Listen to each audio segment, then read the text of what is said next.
Hello दोस्तों, आप लोग का स्वागत है आपके अपने चैनल में जिसका नाम है पेडागोजी ऑफ क्यूरियोसिटी। आज हम लोग फिर से एक लर्निंग डिजाइन के साथ अपने सफ़र को स्टार्ट करने वाले हैं फ्रेंड, जो है हमारा लर्निंग डिजाइन ज्योग्राफी, जो कि ज्योग्राफी पे लर्निंग डिजाइन बनने वाला है। आज ही हमें एक रिक्वेस्ट आया था एक फ्रेंड का, एक व्यूअर का, कि उन्हें ज्योग्राफी का लर्निंग डिजाइन चाहिए फ्रेंड। ठीक है, आगे भी मैंने एक ज्योग्राफी का लर्निंग डिजाइन अपलोड किया है आपके लिए, और मैं ये दूसरा नंबर है जो ज्योग्राफी से रिलेट करके लर्निंग डिजाइन बनाने जा रही हूँ दोस्तों। ठीक है, स्टार्ट करने से पहले एक छोटी सी रिक्वेस्ट करना चाहूँगी, जो मैं हर बार आपसे करती हूँ और आप लोग वो रिक्वेस्ट मानते भी हैं मेरा, थैंक यू इसके लिए। और मैं एक छोटी सी रिक्वेस्ट फिर भी अप्लाई ज़रूर करना चाहूँगी फ्रेंड, प्लीज़ फ्रेंड, यदि आपको वीडियो यूज़फुल लगे तो लाइक सब्सक्राइब व्यू ज़रूर कीजिएगा, और साथ ही साथ उन दोस्तों तक शेयर कीजिए जिनको ये लर्निंग डिज़ाइन ज़रूरत हो फ्रेंड। ओके, और वीडियो को इन तक देखिएगा ताकि आपको एलडी बनाने में कोई दिक्कत ना आए और ताकि एलडी आपको समझ में आ जाए अच्छे से। चलिए हम लोग स्टार्ट करते हैं, अपने कंटेंट को आगे बढ़ाते हैं। जैसे कि मैं हमेशा कहती हूँ, यदि आप लर्निंग डिजाइन बना रहे हो तो उससे पहले आप क्या करो, चारों तरफ मार्जिन लाइन टान लिया करो हर पेज में। ओके, उसके बाद क्या करो, लर्निंग डिजाइन हेडिंग दिया करो। आज जैसे कि आज मेरा ज्योग्राफी का लर्निंग डिजाइन चल रहा है, तो यहाँ पर मेरा कंटेंट नंबर 2 होगा, क्योंकि मैंने पहला ज्योग्राफी का अपलोड कर चुकी हूँ। ये दूसरा मेरा लर्निंग डिजाइन है ज्योग्राफी के ऊपर। ओके, और उसके अंदर आप छोटा सा बॉक्स बना लीजिए, बॉक्स को एक लाइन से 2 पार्ट्स में डिवाइड कर दीजिए दोस्तों। उस 2 पार्ट्स में डिवाइड करने के बाद जो पहला वाला पार्ट है, जहाँ पर आप name of the school mention कीजिए, जो स्कूल में आप पढ़ाने जा रहे हो। क्लास यहाँ पे, जैसे कि आज हमने 9 क्लास के ऊपर बनाया है कंटेंट को। ड्यूरेशन, मैं हमेशा आपको कहती हूँ, यदि आप 5 to 10 पढ़ा रहे हो तो 35 मिनट मेंशन कीजिएगा। यदि आप 11 या 12 पढ़ा रहे हो तो 45 मिनट मेंशन कीजिएगा फ्रेंड। ठीक है, क्योंकि क्लास का ड्यूरेशन 35 और 45 मिनट ही तक चलता है उन लोगों का। फिर क्या है आपका नेम ऑफ द टीचर, जो ये लर्निंग डिजाइन बना रहा है दोस्तों। फिर आप आइए राइट में। सब्जेक्ट देखिए, आज मेरा क्या है, ज्योग्राफी पे कंटेंट में रेडी करने जा रही हूँ आपके लिए। टीचिंग यूनिट क्या है आपका, पॉपुलेशन। ओके, जनसंख्या। सब यूनिट क्या है, पॉपुलेशन। टुडे लेसन भी आपका पॉपुलेशन है। ओके फ्रेंड, यदि आपको कोई और सब्जेक्ट से रिलेटेड लर्निंग डिजाइन चाहिए तो वो भी आपको अवेलेबल है फ्रेंड। मेरे प्लेलिस्ट में चले जाइए, आपको बहुत सब्जेक्ट आपको मिल जाएंगे। मेरे फॉर्मेट के द्वारा मैंने लर्निंग डिजाइन बनाया है आप लोगों के लिए, आप वहाँ से देख सकते हैं फ्रेंड। ठीक है, चलिए अब हमारा पहला कंपोनेंट क्या है, लर्निंग गोल्स। ओके फ्रेंड, देखिए लर्निंग गोल्स का लिखने का फॉर्मेट हमेशा सेम ही रहता है। After completing the unit the student will be able to. Okay, उसमें कोई चेंजेस नहीं है। चेंजेस आपका कहाँ आता है, जो है हमारा कंटेंट पे आता है। जो क्या करते हैं हम लोग, जैसे कि कॉग्निटिव जो डोमेन है, उनको उनका जो कॉम्पोनेंट्स होता है उससे रिलेटेड कुछ कीवर्ड आते हैं, उनको यूज करके आपको क्वेश्चन बनाना पड़ता है फ्रेंड। ठीक है, ये थोड़ा सा इजी भी है और थोड़ा टफ भी है। जिनको आता है उनके लिए इजी है, जिनको नहीं आता उनके लिए बहुत टफ है फ्रेंड। ठीक है, और जिनको नहीं आता है कोई बात नहीं, टेंशन लेने की कोई जरूरत ही नहीं है, क्योंकि मेरे जो प्लेलिस्ट है, मेरे जो चैनल में प्लेलिस्ट है, वहाँ पर एक वीडियो आपको अवेलेबल है। आप वहाँ से जाके देख सकते हो कि आपको कैसे क्वेश्चन बनाना है यूज करके कीवर्ड को। ठीक है, आप प्लीज फ्रेंड जाके देखिए, वो बहुत यूजफुल रहेगा। ओके, चलिए अब स्टार्ट करते हैं। रिमेम्बरिंग का मतलब होता है फ्रेंड रिकॉल करना, लॉन्ग टर्म मेमोरी के साथ ऐड करता है। कोई भी चीज को आप याद कर लीजिएगा तो आपको लंबे समय तक वो चीज याद रहता है। ओके, अब देखिए इसके कुछ कीवर्ड आते हैं, जैसे कि राइट और फाइंड।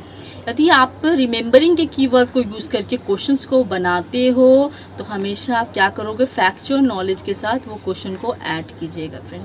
ठीक है, देखिए right the meaning of population. Population के मीनिंग को आप लिखिए। मीनिंग क्या है, मीनिंग हमेशा आप एक बार याद कर लेते हो तो मीनिंग आपका कभी नहीं भूलोगे। आप एक बार याद कर लोगे, उसके बाद आप कभी भूल भी जाओ तो थोड़ा सा देखोगे तो वो आपको याद हो जाएगा। ठीक है, लंबे समय तक वो याद रहता है आपको। फिर क्या देखिए, find out the major component of population. Okay, remembering के कीवर्ड में फाइंड भी आता है, इसीलिए आप क्या कर रहे हो, फैक्चुअल नॉलेज के साथ जोड़ रहे हैं फ्रेंड। सबसे इजी ट्रिक देखिए यही है, रिमेम्बरिंग के कीवर्ड को यूज कीजिए, उसका कीवर्ड को यूज करने के बाद आप क्या करते हो, क्वेश्चन को फैक्चुअल नॉलेज को रिलेट करते हैं। ठीक है, ये चीज आप याद रखोगे तो क्वेश्चन बनाने आपको इजी होगा, और प्लस आपको क्लासीफाई करने में इजी होगा, जो फैक्चुअल क्या है, कॉन्सेप्चुअल क्या है, प्रोसीड्यूरल क्या है, मेटाकॉग्निटिव क्या है फ्रेंड। ठीक है, आप आसानी से इसको क्लासीफाई कर पाओगे। उसके बाद देखिए अंडरस्टैंडिंग का मतलब होता है फ्रेंड समझना। ठीक है, ये टर्मोलॉजी का मतलब आपको पता ही है कि अंडरस्टैंडिंग बोलने से आप समझ जाओगे कि समझने वाला क्वेश्चन है इसमें। ठीक है, देखिए इसके भी कुछ कीवर्ड आते हैं, जैसे कि आप डिफरेंस और डिस्कस मैंने लिया है यहाँ पर। तो डिफरेंस और डिस्कस का कीवर्ड आप यूज करें अंडरस्टैंडिंग से रिलेटेड, तो आप क्वेश्चन को क्या करते हो, कॉन्सेप्चुअल नॉलेज को रिलेट करती हो, ठीक है।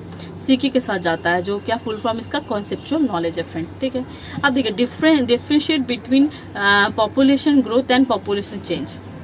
फिर देखिए discuss why the rate of population growth in India decline since 1981। Okay, ये भी क्या कर रहा है आपका सीके के साथ जा रहा है, कॉन्सेप्चुअल नॉलेज को ऐड कर रहा है। उसके बाद देखिए फ्रेंड अप्लाइंग का मतलब होता है लागू करना। इसके भी आप जो कीवर्ड को यूज करके क्वेश्चन बनाओगे तो याद कीजिएगा, ये हमेशा आपका प्रोसीड्यूरल नॉलेज के साथ ऐड करेगा क्वेश्चंस। ओके, जैसे यहाँ पर क्लासीफाई में या इलास्ट्रेट लिया, classify the advantage of having a population healthy, तो ये क्या कर रहा है, प्रोसीड्यूरल नॉलेज के साथ ऐड कर रहा है फ्रेंड, क्योंकि यहाँ पे क्लासीफाई किसका कीवर्ड कनेक्ट करता है, अप्लाइंग का कीवर्ड को कनेक्ट करता है। फिर इलस्ट्रेट ले लीजिए, any two state with high density of population, ये भी क्या कर रहा है, पीके के साथ जा रहा है, क्योंकि इलस्ट्रेट क्या है, अप्लाइंग के कीवर्ड को ऐड करता है फ्रेंड, ठीक है। अब चलिए हम लोग अपना नेक्स्ट पेज को डिस्कस करते हैं, जो है हमारा एनालाइजिंग। एनालाइजिंग का मतलब होता है फ्रेंड ब्रेक डाउन करके समझाना, पार्ट टू पार्ट करके बच्चों को समझाना। तो यहाँ पर देखिए आप, यदि आप एनालाइजिंग के कीवर्ड को यूज करके क्वेश्चन बनाओगे तो यहाँ पर भी आपको प्रोसीड्यूरल नॉलेज को क्वेश्चन को ऐड करना होगा। ओके, और देखिए यहाँ पे एक्सप्लेन और आइडेंटिफाई मैंने लिया है। Explain the people are important to the develop the economic and society, तो ये क्या कर रहा है, प्रोसीड्यूरल नॉलेज को ऐड कर रहा है ये क्वेश्चन, ठीक है। अब उसके बाद देखिए second question, identify two factors which affect the distribution of the density of population, ये भी क्या कर रहा है, पीके के साथ जा रहा है, प्रोसीड्यूरल नॉलेज को ऐड कर रहा है, क्योंकि आपने एनालाइजिंग के कीवर्ड को यूज करके क्वेश्चन को बनाया है। उसके बाद देखिए इवैल्यूएटिंग का मतलब होता है फ्रेंड यहाँ पर में एक जजमेंट वाला क्वेश्चन, ठीक है। अब देखिए यहाँ पर मैंने यहाँ पर जस्टिफाई लिया है, सपोर्ट लिया है, ठीक है, जस्टिफाई या सपोर्ट, इस टाइप का क्वेश्चन तो आप यहाँ पर दे सकते हो फ्रेंड। देखिए growth of population expressed in 2 ways, justify. Okay, ये क्या करा, प्रोसीड्यूरल नॉलेज के लिए ऐड करा। आप इवैल्यूएटिंग के यदि इवैल्यूएटिंग के कीवर्ड को यूज करते हो तो ये भी क्वेश्चन आपका प्रोसीड्यूरल नॉलेज को ऐड करता है। फिर है migration is an important determinant of population change, तो सपोर्ट दिस स्टेटमेंट, ठीक है। सपोर्ट किसका कीवर्ड है, इवैल्यूएटिंग का कीवर्ड है, इसीलिए इसको हम लोग पीके के साथ जोड़ते हैं फ्रेंड। उसके बाद आते हैं हम लोग क्रिएटिंग पे। क्रिएटिंग का मतलब होता है दोस्तों इन्वेंट करना। ओके, इन्वेंट वाला क्वेश्चन देना इसमें, तो आप हमेशा याद रखिएगा कि आप बच्चों को कुछ उनके द्वारा करने वाला क्वेश्चन दीजिएगा, ठीक है, कि बच्चा खुद कर रहा है, एक्टिविटी बेसिस क्वेश्चन। तो आप देखिए यहाँ पर create an essay on the population distribution India pointing out the geographical factor के थ्रू, ठीक है। ये क्वेश्चन आपका क्या करता है, मेटा कॉग्निटिव नॉलेज को रिलेट करता है दोस्तों। ओके, चलिए अब हम लोग आते हैं अपना सेकंड कंपोनेंट, जो है हमारा एनालाइज लर्नर एंड कंटेंट। ये कंपोनेंट का मतलब फ्रेंड क्यों यहाँ पर एलडी में इसको पुट करते हैं, क्योंकि आप जिस कंटेंट को पढ़ा रहे हो उसके कंटेंट के अनुसार आप बच्चे के प्रीवियस नॉलेज को चेक करोगे।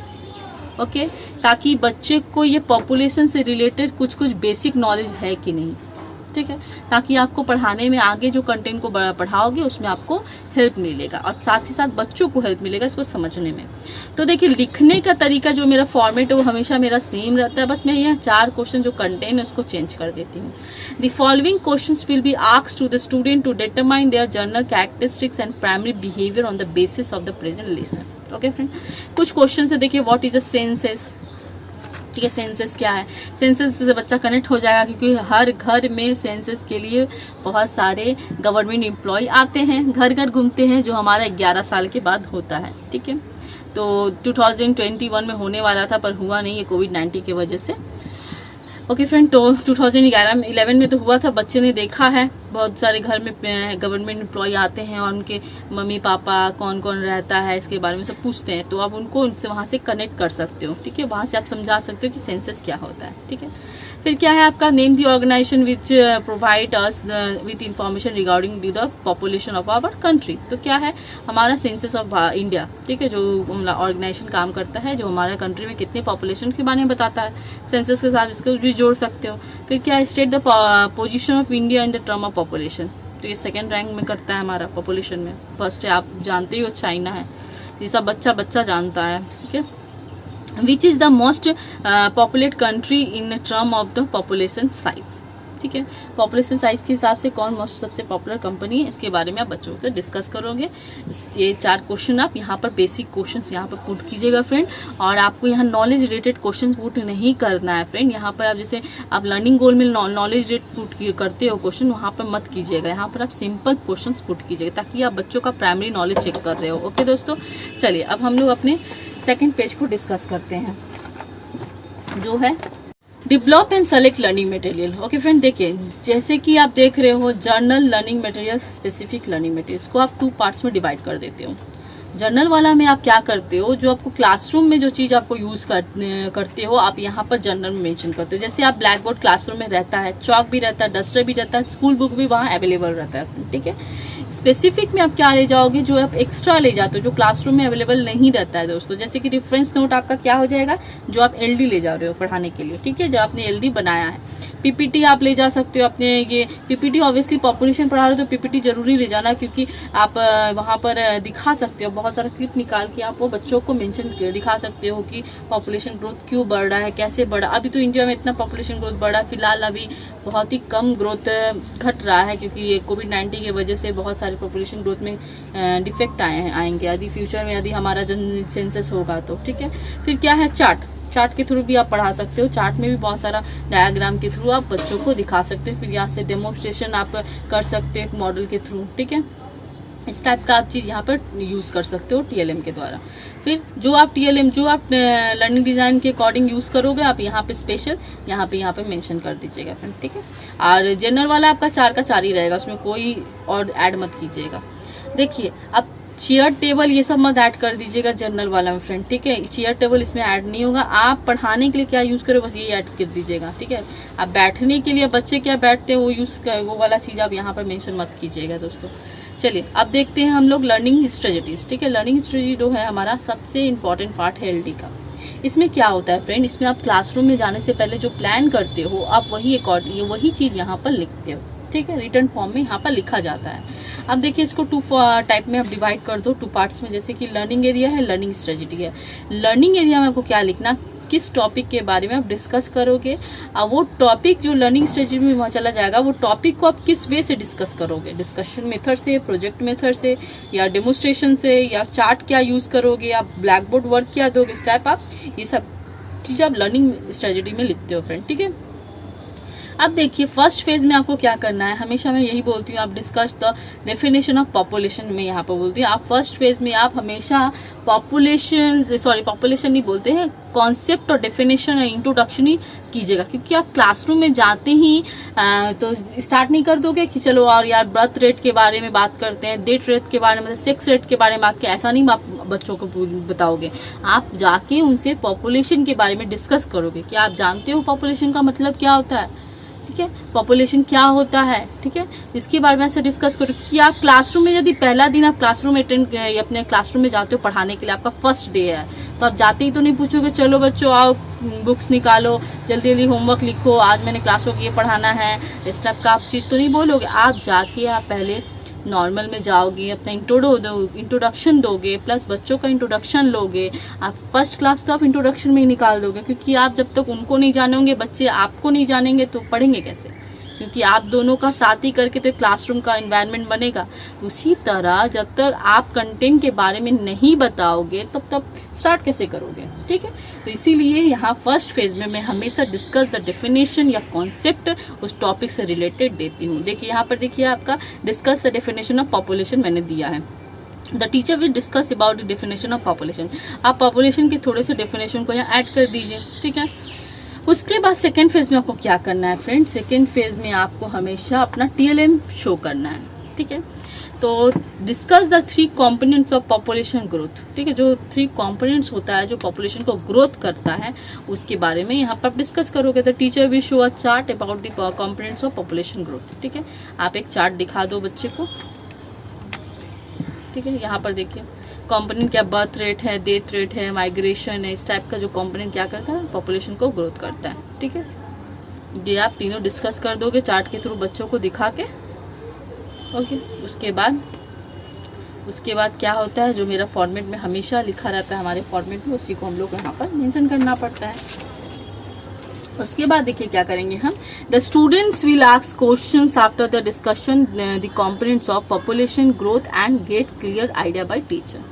क्वेश्चंस पूछेंगे और अपने आइडिया को किसके द्वारा क्लियर करेंगे, टीचर के द्वारा क्लियर करेंगे, ठीक है। उसके बाद अब देखिए थर्ड पेज में को क्या लिखना है, थर्ड पेज में आपको बोर्ड वर्क देना है फ्रेंड, ठीक है। ब्लैक बोर्ड वर्क आप हमेशा दीजिएगा। Discuss the formula population of growth, ठीक है।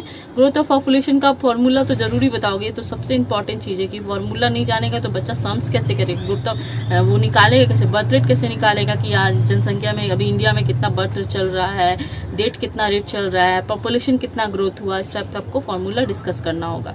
द टीचर भी discuss about the formula population growth on the black board, ठीक है। आप ब्लैक बोर्ड को इसके थ्रू ऐसे बना लीजिए ताकि आपका पेज भी कम लगेगा और देखने में भी अच्छा लगेगा फ्रेंड, ठीक है। ये देखिए फॉर्मूला पॉपुलेशन का, ग्रोथ का फॉर्मूला है, बर्थ रेट का फॉर्मूला है, डेट रेट का फॉर्मूला है, आप ऐसे मेंशन कर दिए चार्ट में, ये ब्लैक बोर्ड में, ओके। आप इतना ज्यादा तो आप नहीं कर सकते, 2-4 फॉर्मूला मेंशन कर दीजिएगा। क्लासरूम में पढ़ाने टाइम तो ऑब्वियसली आप सभी फॉर्मूला पे ध्यान रखिएगा, ठीक है। चलिए उसके बाद क्या होता है, the teacher will explain the formula with discussion method के थ्रू और फिर through active participant of the student. Student क्या करता है, टीचर के साथ एक्टिव पार्टिसिपेंट करता है फ्रेंड, ठीक है। ये फॉर्मेट में जैसे लिखते हैं हम लोग हमेशा वो लिखेंगे। अब देखिए क्या करते हैं कि अब आपने यूनिट को पढ़ा लिया, यूनिट पढ़ाने के बाद आप चेक करोगे कि आपकी टीचिंग कितनी इफेक्टिव रही, कि बच्चों को समझ में आया कि नहीं आया। तो आपको वो चीज देखने के लिए क्या करना होगा, डिजाइन फॉर इवोल्यूशन में आके एक वर्कशीट बनाना पड़ेगा, एक फॉर्मेटिव टेस्ट लेना पड़ेगा, ओके। तो फॉर्मेटिव टेस्ट के लिए आपको क्या करना है, 10 मार्क्स का आपको वर्कशीट तैयार करना होगा, किस पे, डिजाइन फॉर इवोल्यूशन के टॉपिक में आके, कंपोनेंट में आके। तो आप वहां पर देखिए, आप इसमें आपको नॉलेज रिलेटेड क्वेश्चन डालना है, जैसे आपकी लर्निंग गोल्स में ढाला है आपने, वैसे यहाँ पर भी आपको पुट करना पड़ता है। फैक्चुअल नॉलेज, कॉन्सेप्चुअल, मेटाकॉग्निटिव और प्रोसीड्यूरल नॉलेज को रिलेट करते हुए। यदि आपके पास एक्स्ट्रा क्वेश्चन अवेलेबल नहीं है दोस्तों, तो यदि आप लर्निंग गोल्स में जो क्वेश्चन आप फॉर्मेशन करते हो, आप उसको यहाँ पर पुट कर सकते हो। पर आप चाहो तो यहाँ पर वेरी शॉर्ट क्वेश्चंस पुट करो, MCQ करो, फिलिंग द ब्लैंक्स करो, मैच द फॉलोइंग करो, डायग्राम वाइज क्वेश्चंस कर सकते हो, ठीक है। देखिए यहाँ पर देखिए वेरी शॉर्ट क्वेश्चंस है, यहाँ पे मैंने 5 वेरी शॉर्ट क्वेश्चंस को यहाँ पर पुट किया है फ्रेंड, जो आपका FK के साथ FK CK को रिलेट करता है। फैक्चुअल नॉलेज, कॉन्सेप्चुअल नॉलेज और PK के साथ में प्रोसीड्यूरल नॉलेज के साथ रिलेट करता है। इस टाइप का क्वेश्चन आप यहाँ पर पुट कर सकते हो दोस्तों, ठीक है। उसके बाद हम लोग आते हैं सेकेंड नंबर क्वेश्चन पे, ओके। सेकंड नंबर क्वेश्चन आप देख रहे होगे कि आपने, जैसे आप ज्योग्राफी पढ़ा रहे हो और पॉपुलेशन पढ़ा रहे हो, तो एक छोटा सा आप एक्टिविटी बेसिस क्वेश्चन तो दे ही सकते हो दोस्तों। देखिए सेंसस ईयर कौन कौन सा ईयर में हुआ था और सेक्स रेशियो कितना रहा है, ठीक है। लास्ट अभी 2011 में हुआ था, अभी होने वाला था 2021 में अभी, पर वो हो नहीं पाया क्योंकि यहाँ पर अभी कोविड-19 की वजह से अभी दिक्कतें आ गई हैं सब शहर में, सब स्टेट में, ताकि इसलिए अभी सेंसस रुक गया है फ्रेंड, ठीक है। फ्यूचर में शायद हो। अभी 2011 को हम लोग लास्ट 940 सेक्स रेशियो चल रहा था, उसके अकॉर्डिंग आपने एक चार्ट बना दिया। चार्ट बनाने के बाद कुछ क्वेश्चंस यहाँ फॉर्मेशन कर दिया, ठीक है। What is a sex ratio in the country favourable to the females, what is Indian sex ratio in 2011 sorry, give one reason for unfavourable sex ratio in the India, ठीक है। इस type का question आपने 4 formation किया, बच्चा answer देगा। और ये क्वेश्चन कैसा हो जाएगा आपका, ये किससे रिलेट करेगा, ये प्रोसीड्यूरल नॉलेज को रिलेट करेगा, ये अप्लाई वाला क्वेश्चन नहीं है, बच्चा अप्लाई कर रहा है, ठीक है। उसके बाद हम लोग आते हैं, क्वेश्चन आपने दे दिया, बच्चे ने कर लिया, करने के बाद आपने चेक किया कितने बच्चों को कहाँ दिक्कत हो रहा है, ठीक है। जिन बच्चों को दिक्कत हो रहा है तो अब क्या करोगे, उनको छोड़ दोगे, यूं ही आप क्लासरूम में बोलोगे चलिए वो छोड़ देते हैं, जिन बच्चों को आता है उनको लेके चलते हैं आगे, ठीक है। नहीं फ्रेंड, ये आपका रिस्पॉन्सिबिलिटी बनता है कि आप उन बच्चों को भी अपने साथ लेके आपको आगे बढ़ना होगा। तो उनके लिए आपको क्या करना होगा, एक्स्ट्रा क्लासेस देना पड़ेगा, ठीक है। आप उस क्लास में तो नहीं समझा सकते, आपको उनको एक्स्ट्रा क्लास प्रोवाइड करवाना होगा। आप जो एक्स्ट्रा क्लास प्रोवाइड करते हो उसी का तो नाम फ्रेंड यहाँ रेमेडियल क्लासेस आजकल रखा गया है, ठीक है। तो वो इसमें क्या है, आपको LD में क्या करना है, तो यहाँ पर डायग्नोसिस फॉर रेमेडियल क्लासेस बोल के एक कॉम्पोनेंट को रेडी करना है, उसके अंदर आप ये पॉइंट को यहाँ मेंशन करना है, ठीक है। ये जो यहाँ पे स्टेटमेंट लिखा हुआ है, आप हर 60 का LD में आप ये चीज को मेंशन कर सकते हो, हर सब्जेक्ट से रिलेटेड। ऐसा नहीं है कि ज्योग्राफी का अलग है, हिस्ट्री का अलग है, नहीं, सबका सेम रहेगा friend. If there is any need by remedial classes then the teacher will arrange it according to the needs, उनके नीड्स के हिसाब से उनको रेमेडियल क्लासेस प्रोवाइड करवाया जाएगा दोस्तों। ओके, ठीक है फ्रेंड, आज हमारा ज्योग्राफी का सेकंड लर्निंग डिजाइन चल रहा था दोस्तों। यदि आपको समझ में नहीं आए तो प्लीज कमेंट कीजिए। यदि आपको और लर्निंग डिजाइन की जरूरत हो तो हमें कमेंट करके बताइएगा फ्रेंड, ठीक है। यूं ही हमारे चैनल के साथ जुड़े रहिएगा और साथ ही साथ वीडियो को इन तक देखिएगा ताकि आपको लर्निंग डिजाइन अच्छे से समझ में आए दोस्तों। और हमें सपोर्ट करने के लिए बहुत बहुत धन्यवाद और कमेंट करने के लिए भी बहुत बहुत धन्यवाद फ्रेंड। चलिए धन्यवाद। घर में रहिएगा, सेफ रहिएगा, सुरक्षित रहिएगा, अपनों के साथ भी रहिएगा और उनका भी ख्याल रखिएगा, अपना भी ख्याल रखिएगा फ्रेंड, ठीक है। चलिए बाय फ्रेंड।